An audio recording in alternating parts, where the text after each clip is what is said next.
Praise the Lord. March 20వ తేదీ 2025. ఈరోజు దేవుని వాగ్దానము.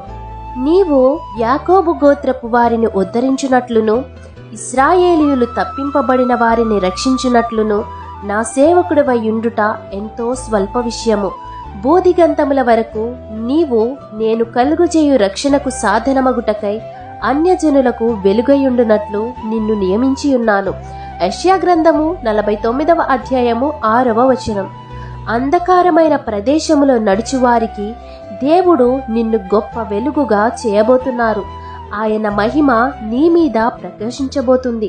కాబట్టి ఆయన రక్షణను నీవు కన్నులారా చూచినట్లయితే వాక్యమై ఉన్న దేవుడు నిన్ను అన్యజనులకు గొప్ప వెలుగుగా చేసి నిన్ను ఆశీర్వదిస్తారు.